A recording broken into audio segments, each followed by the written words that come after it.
As anybody that watches this knows, they know that my pet peeve is fans, and fans especially that think that it's that easy to be a coach or a GM based off the fact that they play fantasy football or Madden all day long.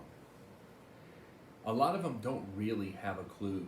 Just because they stay in the stands, they think that these are multimillionaires, and that you can just attack them and make their life complete hell just because they've got all that money and you don't. So, this is the deal. When it comes to money, there's always something called value, which I'm not going to go totally into, but I'm going to bring up a little bit during this little segment here. What I did is I decided to write down a few of the jobs. Now, there's hundreds and hundreds of jobs in the NFL, but I wrote down a few of them. I'm not going to go through all because I'm not going to go through a whole show. But I wrote down a few of these just to give a point to how tough it is in the league and how unfair fans can be. Let's start, for instance, head coach. Like, whether they win or lose, a head coach has to do post-game analysis. Figure out what worked and what didn't, that sort of deal. So, as much as we're annoyed with Matt Nagy and make fun of Matt Nagy saying, well, I got to see the tape, during his press conferences, that's the post-game analysis.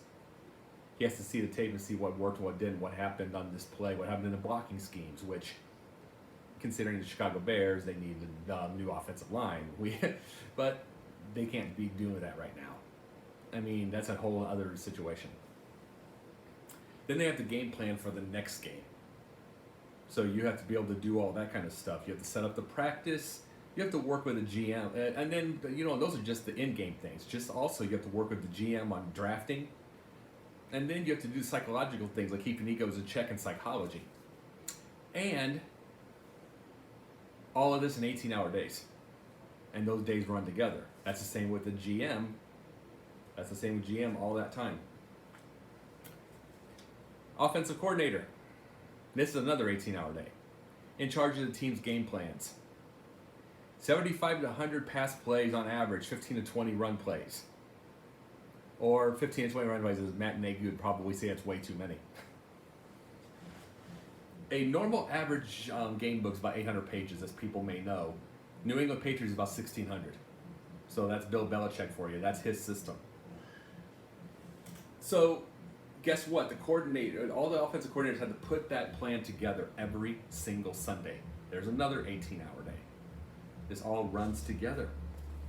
See, and here's another thing I'm going to bring up before I bring up more things here. The idea that they're making these multi-million dollars so you can abuse them, and you think, oh, they're making the money, they're fine. Realize and see, some of you, as I call them, emotional nitwits, might be too young to get it because it happened a little while back. But Tony Dungy and Andy Reid both lost children. One suicide, one overdose. Coaching's a whole life. It's not just an off season. Coaching's a whole life thing. You can lose track of your whole family, lose track of their ball games. You can lose track of their things, all because you have to be at the office all the time. You have to have the most understanding family on earth. So the life of an NFL coach is not easy already, and you're already abusing it. The life, the days, everything runs together. You don't have that, most likely. You don't have that. Money doesn't bring that time back. So understand that. So going back to what I was saying. General manager. So answers directly to the owner. There's some stress right there. You got to hire the coach. Duh. You have to build the personnel department staff. So let's go over to the personnel department staff. How about the director of pro personnel? Dealing with the players already in the league. They do the contract negotiations with the free agents. They got to scout the rosters. Oh yeah, absolutely. Oh, and how do you scout rosters? Not just the pro rosters, college. So you get the director of college scouting. Organize the team draft board. You got to attribute grades to every player. All of them. That's every single player that's around in the draft. Just imagine how many of those are. Oh, and by the way, week 4 of 2016, Mitchell Trubisky was number 1 on the board. Deshaun Watson was 2. So don't pretend Mahomes was there, and don't pretend Mitchell Trubisky was just some kind of surprise. You don't pay.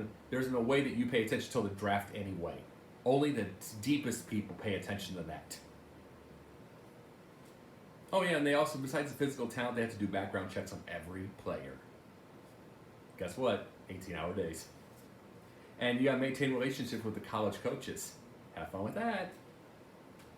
So let's go over Ted Phillips, the team president. Let's go over team president's work. And just Ted Phillips, for example. What do? They handle the finances for the ball club. You know, those hundreds of millions of dollars in their budget. Have to handle them all. Then you got to deal with the owner while you're at it. Got to answer directly. There's the stress by itself. Then, oh, by the way, you got to seek the advertisers. Marketing the team brand. You got to set the ticket prices. So when a Khalil Mack makes it in, you're so in love with it, then you wonder why the ticket prices have raised. There you go. Coordinating the team's travel, stadium maintenance, and payroll. But yes, fire Ted Phillips after 21 years. Because it's such an easy job, don't you know? Yeah, but I'm sure you want to make it into the NFL. So let's start with a quote-unquote simple job. Like, water boy? Oh yeah. Water boys that get hired $53,000 a year and they're part of the training staff. Some make six figures. They're a crossroad between the equipment and the training crew, and they're part of the training staff. And in the NBA, they're hands-on with the player nutrition. So guess what? Extra bachelor's degree. Here's the truth, fans. You wouldn't make it 5 minutes in the NFL. Knock off the abuse.